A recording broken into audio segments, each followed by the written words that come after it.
الشيطان الرجيم يا أيها الذين آمنوا اتقوا الله وقولوا قولا سديدا يصلح لكم أعمالكم ويغفر لكم ذنوبكم ومن يطع الله ورسوله فقد فاز فوزا عظيما وقال عز من قائل وما نرسل بالآيات إلا تخويفا وقال تعالى ولنذيقنهم من العذاب الأدنى دون العذاب الأكبر لعلهم يرجعون۔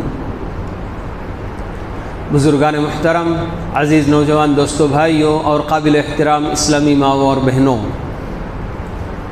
پیارے نبی علیہ السلام نے قیامت قائم ہونے سے پہلے بہت ساری نشانیوں کے ظاہر ہونے کی خبر دی ہے۔ چھوٹی چھوٹی بہت ساری نشانیاں آپ نے بتائیں اور بڑی بڑی نشانیوں کے بارے میں بھی آپ نے بتایا۔ بڑی نشانیاں تو ابھی وجود میں نہیں آئی، ایک بھی نشانی جب ظاہر ہو جائے گی تو پیدر پہ پیچھے پیچھے ساری نشانیاں ایک ایک بعد دیگرے آ جائیں گی، لیکن چھوٹی چھوٹی بہت ساری نشانیاں جو آپ نے بتائیں ان میں سے کئی ایک بالکل ظاہر ہو بھی چکی ہیں اور کتنی ایسی ہیں جو ظاہر ہوتی ہوئی نظر بھی آ رہی ہیں۔ ان نشانیوں میں سے ایک اہم نشانی پیارے نبی علیہ السلام نے ہمیں یہ بھی بتایا کہ قیامت سے پہلے زمین میں زلزلے بہت ہوں گے۔ تو شاید آپ سب لوگوں کو یاد ہوگا، ابھی 4-5 مہینے قبل کی بات ہے کہ سرزمین ترکیہ میں اتنا بڑا زلزلہ آیا کہ جس میں کئی اموات ہوئی، ہزاروں کی تعداد میں موتیں ہوئیں اور پتہ نہیں کتنا جو نا مالی نقصان وغیرہ ہوا تھا، اور کتنے لوگ گھر سے بے گھر ہو گئے، کتنے اچھے بھلے لوگ تھے جو لنگڑے لولے ہو گئے اور کیا کیا ان کے ساتھ نہیں ہوا۔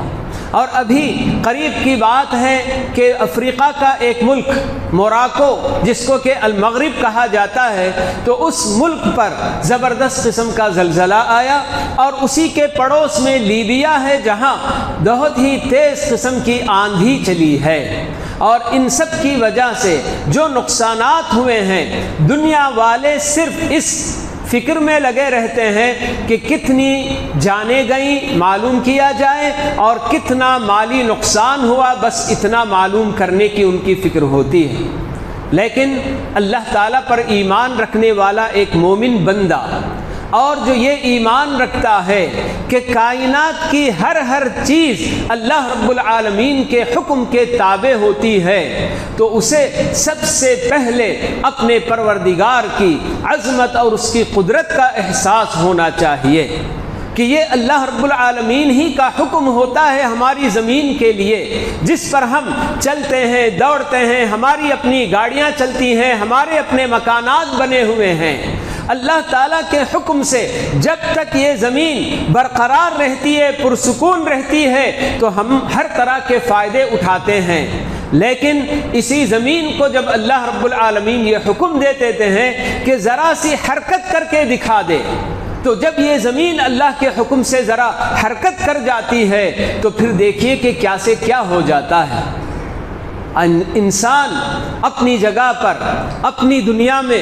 بڑے عیش و آرام کے ساتھ زندگی گزارتا ہوا ہوتا ہے، اپنے بیوی بچوں کے ساتھ خوش ہوتا ہے، اپنے مکان میں، اپنی گاڑیوں میں اور اپنی جائیداد کو لے کر، اور پتہ نہیں بہت دور کی پلاننگ بھی کرتا رہتا ہے کہ مجھے اس کے بعد یہ کرنا ہے، مجھے اس کے بعد یہ کرنا ہے، ایسا کرنا ہے، ویسا کرنا ہے، اس کی اپنی پلاننگ ہوتی ہے۔ لیکن اللہ رب العالمین کا جب حکم کائنات میں ایک چھوٹی سی تبدیلی کے لیے اللہ تعالیٰ جب حکم دے دیتے ہیں تو انسان اپنی تمام خواہشات، تمام تمناؤں کے ساتھ بالکل نیست و نابود ہو کر رہ جاتا ہے۔ انسان جو اپنی جگہ پر یہ سمجھتے ہیں کہ ہم نے اتنی ترقی کر لی ہے کہ ہم آسمان سے باتیں کرنے والی عمارتیں بنا لیں گے، لیکن اللہ تعالیٰ کا جب حکم ہوتا ہے تو کس طرح سے وہ سب فلک بوس عمارتیں زمین کے اندر چلی جاتی ہیں اور ان کا نام و نشان تک باقی نہیں رہتا۔ تو ایسے حالات میں ہم مسلمانوں کے لیے بہت ساری چیزیں عبرت کی ہوتی ہیں۔ تو ان میں تو سب سے پہلے یہی کہ اللہ رب العالمین کی قدرت اور اس کی عظمت اور یہ اندازہ کہ کائنات کی ہر چیز اللہ رب العالمین کے حکم کے تابع ہے۔ اگر نہیں ہے تو بس ہم انسان اور جنات ہیں جو اللہ تعالیٰ کے احکام کی خلاف ورزی کرتے ہیں، جو اللہ تعالیٰ ہمیں حکم دیتے ہیں ان کو ماننے کی بجائے اپنے نفس کی خواہشات کے پیچھے ہم اللہ تعالیٰ کے احکام کو قربان کرتے ہوئے آگے بڑھ جاتے ہیں۔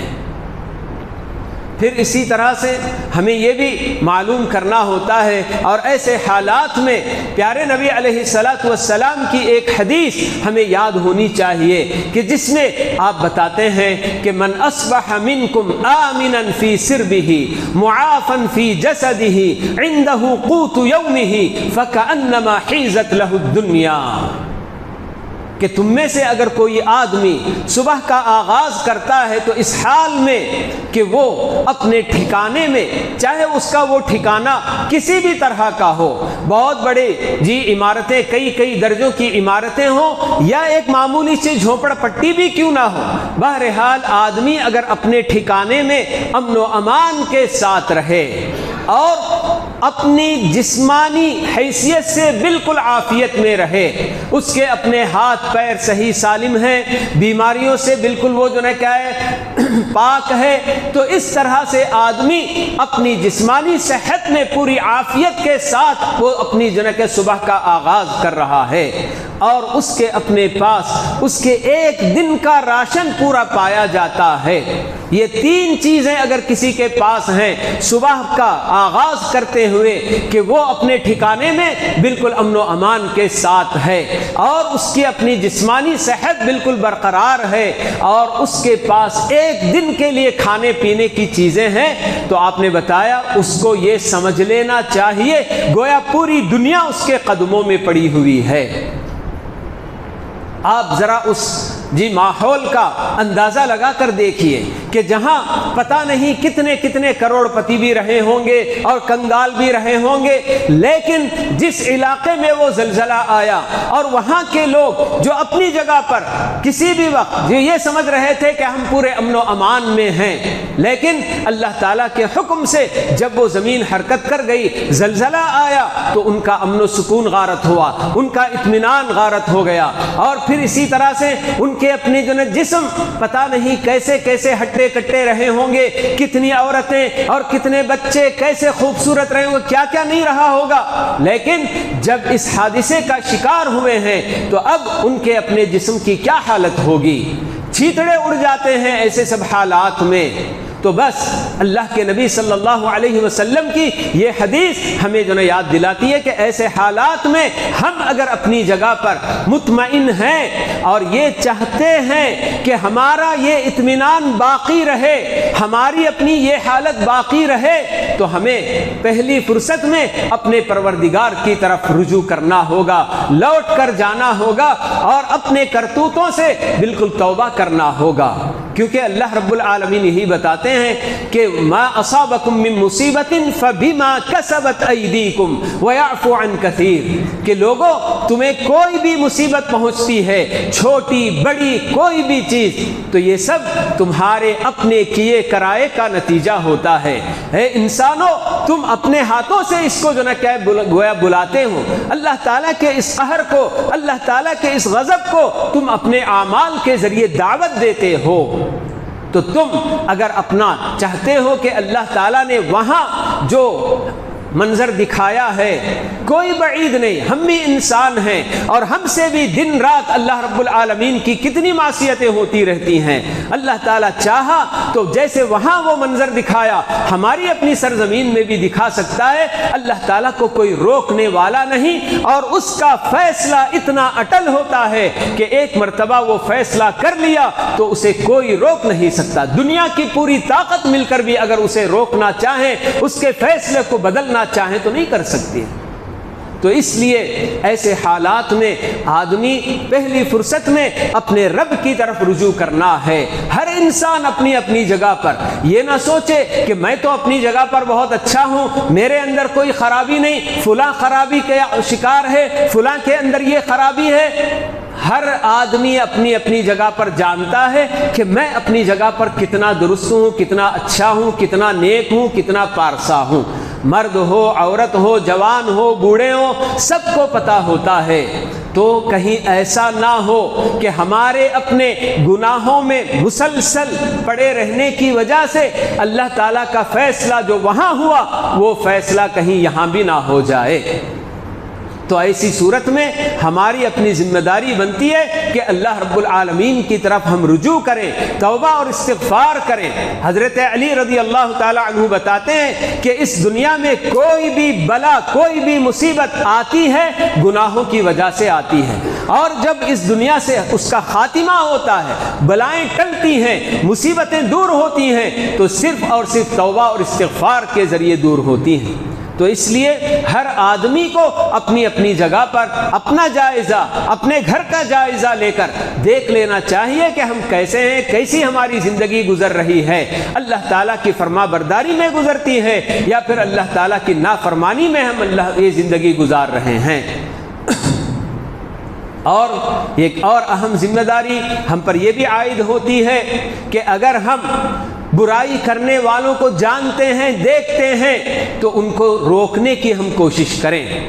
برائیاں ہر آدمی، پتہ نہیں کتنے لوگ ایسے جو کہ بالکل کھلے عام کرتے ہیں اور کچھ پوشیدہ چھپے چھپے طور پر بھی کرتے ہیں، تو جن کے بارے میں ہمیں معلوم ہے کہ یہ ایسی ایسی غلطیاں کرتے ہیں، ایسی برائیوں میں ملوث ہیں، اور ہمیں علم ہونے کے باوجود ان کو روکنے اور ان کی اصلاح کرنے کی ہمارے اندر طاقت ہونے کے باوجود اگر ہم نے ان کا ہاتھ نہیں پکڑا، ان کو برائیوں سے نہیں روکا، تو اللہ رب العالمین کا جو عذاب آئے گا، اللہ تعالیٰ کی طرف سے جو مصیبت آئے گی، آفت آئے گی، صرف گناہ کرنے والوں کو نہیں آئے گی بلکہ سارے لوگ اس کی لپیٹ میں آئیں گے۔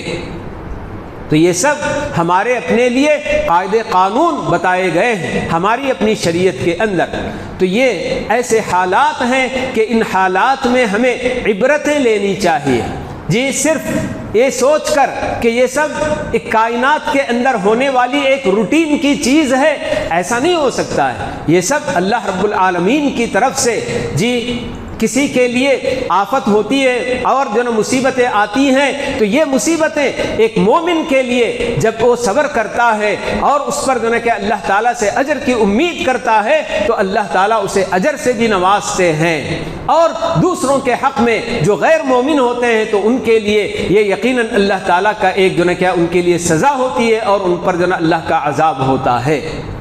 تو یہ ہمارے اپنے لیے مصیبتیں، جو اللہ تعالیٰ کی نعمتیں جن میں ہم پل رہے ہیں، جی ہم جو پروان چڑھتے ہیں، تو ان سب کے چھن جانے کے، ان کے زائل ہونے کے اسباب اگر ہم نے خود پیدا کیے، ہم نے خود اگر بنائے، تو پھر اللہ تعالیٰ ہر سبب پر وہ مسبب الاسباب ہے، جہاں سبب پایا جائے گا اس کا مسبب وہاں اللہ تعالیٰ جو ہے مرتب کر دیں گے۔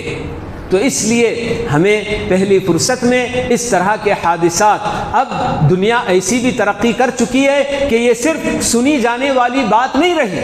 ایک زمانہ تھا صرف خبریں سنی جاتی تھیں، لیکن آج مشاہدہ دنیا کے کونے کونے میں کہاں کیا ہوتا ہے، پوری ایسی ترقی دنیا نے، انسان نے کر لی کہ بالکل بیٹھے اپنے گھر بیٹھے بیٹھے سارے مناظر وہ دیکھ سکتا ہے۔ تو مزید اللہ تعالیٰ نے ہمارے لیے اور بھی گویا کہ عبرت کے راستے اور بھی جو نا وسیع کر دیے کہ ہم ان سب حالات کو دیکھنے کے بعد ہمارے اپنے اندر کیا خرابی ہے، کیا جو نا گناہ کے کام ہم کرتے ہیں، ان سب کا جائزہ لے کر اپنے آپ کی اصلاح کی ہم کو فکر کرنی چاہیے۔ اور ایسے حالات میں جہاں ہمارے اپنے بہت سارے اسلامی رشتے سے جڑے ہوئے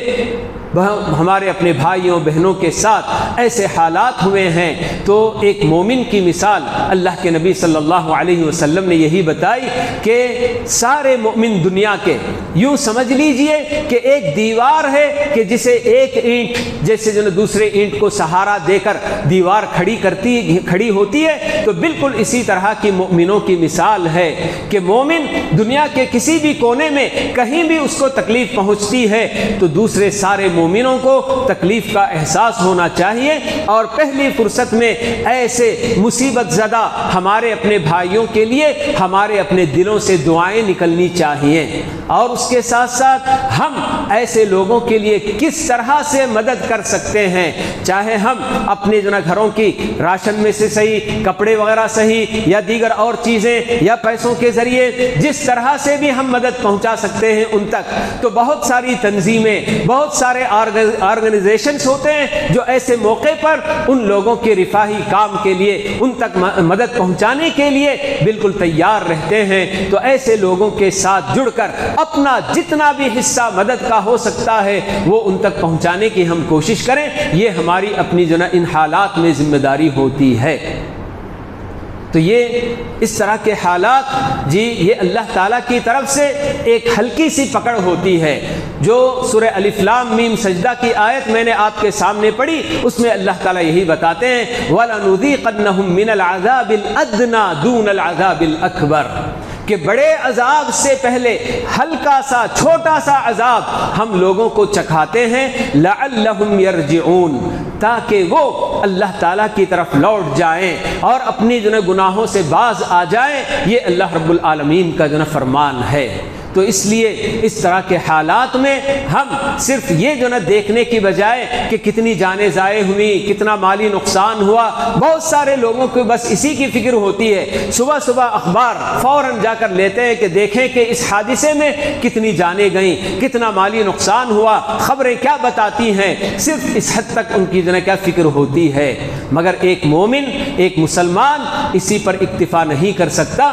بلکہ اس کے اوپر بہت ساری ذمہ داریاں عائد ہوتی ہیں ایسے حالات میں، تو ان سب کو وہ فراموش کیے بغیر ان سب کی اپنی اپنی ذمہ داری ادا کرنے کی ہمیں کوشش کرنی چاہیے۔ تو اللہ تعالیٰ سے دعا ہے کہ اللہ رب العالمین ہمارے اپنے وہ بھائی لوگ جو ایمان والے، جن کا اللہ تعالیٰ وہاں پر کتنے وہاں شہید ہوئے ہیں، اللہ تعالیٰ ان سب کو شہداء میں شمار فرمائے، اور جتنے لوگ اس وقت وہاں بیمار ہیں اور اپنی زندگی کے اور موت کے درمیان جھول رہے ہوتے ہیں، اللہ تعالیٰ ان سب کی حفاظت فرمائے، اور جو کچھ بھی ان لوگوں کا خسارہ ہوا ہے اللہ رب العالمین اس سے بہتر ان لوگوں کو اس کا عوض عطا فرمائے۔ اللهم إنا نعوذ بك من زوال نعمتك وتحول عافيتك وفجأة نقمتك وجميع سخطك. أقول قولي هذا وأستغفر الله لي ولكم ولسائر المسلمين من كل ذنب فاستغفروه إنه هو الغفور الرحيم.